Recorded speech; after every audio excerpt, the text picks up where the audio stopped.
ഇൻഫോസ്പെയറിൻ്റെ പുതിയൊരു വീഡിയോയിലേക്ക് ഏവർക്കും സ്വാഗതം.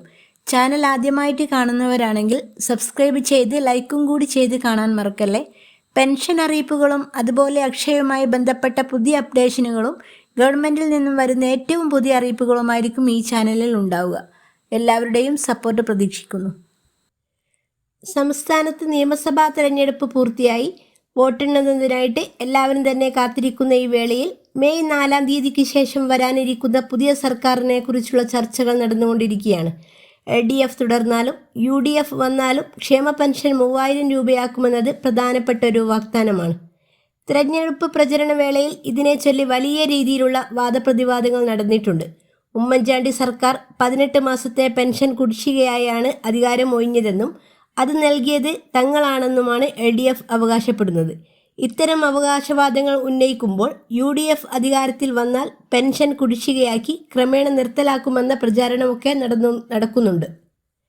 എന്നാൽ അന്നത്തെ സാഹചര്യങ്ങൾ പരിശോധിക്കുമ്പോൾ ഇന്നത്തെ പോലെ ബാങ്ക് അക്കൗണ്ടിലേക്ക് നേരിട്ട് പണം നൽകുന്ന ഡയറക്റ്റ് ബെനിഫിറ്റ് ട്രാൻസ്ഫർ സംവിധാനം ഉണ്ടായിരുന്നില്ല. മണി ഓർഡർ വഴി 4-5 മാസത്തേത് ഒന്നിച്ച് തുക നൽകുന്ന രീതിയാണ് VS അച്യുതാനന്ദൻ സർക്കാരിൻ്റെ കാലം മുതൽ പിന്തുടർന്നു പോകുന്നത്.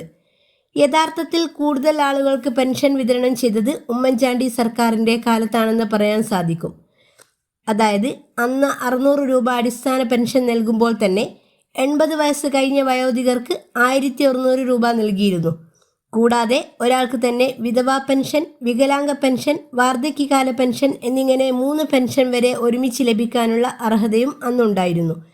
എന്നാൽ പിണറായി വിജയൻ സർക്കാരിൻ്റെ കാലത്താണ് ഈ ആനുകൂല്യങ്ങളൊക്കെ ഏകീകരിച്ച് 1600 രൂപയാക്കിയതും എല്ലാ മാസവും കൃത്യമായിട്ട് വിതരണം ചെയ്യാൻ തുടങ്ങിയതും 1-ാം പിണറായി സർക്കാരിൻ്റെ അവസാന കാലത്താണ്. എന്നാൽ 2-ാം പിണറായി സർക്കാരിൻ്റെ കാലത്താകട്ടെ സാമ്പത്തിക പ്രതിസന്ധി മൂലം 5 മാസം വരെ പെൻഷൻ മുടങ്ങുകയും കുടിശ്ശിക ആവുകയും ചെയ്തിരുന്നു. അതോടൊപ്പം പെട്രോളിനും മദ്യത്തിനുമൊക്കെ തന്നെ സെസ് ഏർപ്പെടുത്തുകയും കെട്ടിട നിർമ്മാണ തൊഴിലാളി പെൻഷൻ ഉൾപ്പെടെയുള്ളതിൽ ഇപ്പോഴും കുടിശ്ശികയായി തന്നെ തുടരുകയും ചെയ്യുന്ന സാഹചര്യമുണ്ട്. 10 വർഷം മുമ്പത്തെ 600 രൂപക്ക് അന്ന് ലഭിച്ചിരുന്ന സാധനങ്ങൾ ഇന്ന് 2000 രൂപ കൊടുത്താൽ പോലും ലഭിക്കുകയുമില്ല. അതിൻ്റെ ഒരു പ്രധാന കാരണം പണപ്പെരുപ്പം തന്നെയാണ്. അരിവിലയും പെട്രോൾ വിലയും കുതിച്ചു വരുന്ന സാഹചര്യത്തിൽ 62 ലക്ഷത്തോളം വരുന്ന പെൻഷൻ ഗുണഭോക്താക്കൾക്ക് തുക വർദ്ധിപ്പിക്കേണ്ടത് അത്യാവശ്യമാണ്. UDF വന്നാൽ പെൻഷൻ മുടങ്ങുമെന്ന് ചിലർ അവകാശപ്പെടുന്നുണ്ടെങ്കിലും ഏത് സർക്കാർ വന്നാലും നിലവിലെ പെൻഷൻ തുകയും സ്ത്രീ സുരക്ഷാ വീട്ടമ്മ പെൻഷനുമൊക്കെ മുടങ്ങാതെ തന്നെ മുന്നോട്ട് പോവാനാണ് സാധ്യത.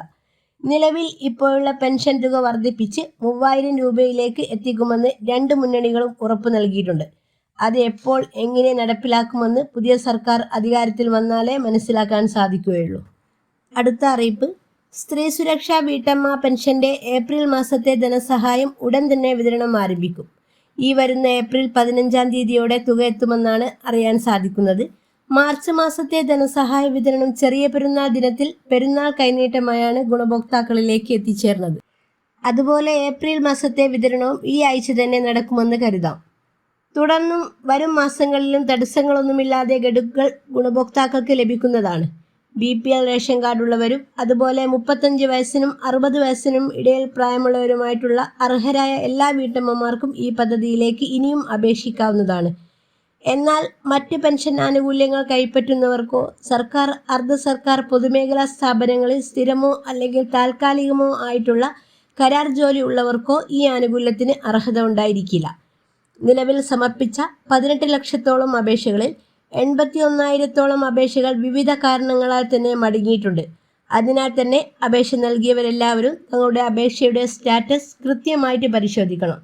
അപേക്ഷ അപ്രൂവൽ ആയിട്ടില്ലെങ്കിൽ മടങ്ങിയതിൻ്റെ കാരണം കൃത്യമായി മനസ്സിലാക്കി ആവശ്യമായ ഭേദഗതികൾ വരുത്തിക്കൊണ്ട് എത്രയും വേഗം തന്നെ റീസബ്മിറ്റ് ചെയ്യേണ്ടതാണ്. അല്ലാത്ത പക്ഷം മറ്റുള്ളവർക്ക് തുക ലഭിക്കുമ്പോൾ നിങ്ങൾക്ക് ലഭിക്കാത്ത സാഹചര്യം ഉണ്ടാവും. പ്രധാനപ്പെട്ട ഈ ഇൻഫർമേഷൻ നിങ്ങൾ മറ്റുള്ളവരിലേക്കും ഷെയർ ചെയ്യുമല്ലോ. അടുത്തൊരു ഇൻഫർമേറ്റീവായ വീഡിയോ ആയിട്ട് വരുന്നവരെ താങ്ക് യു ഫോർ വാച്ചിങ്.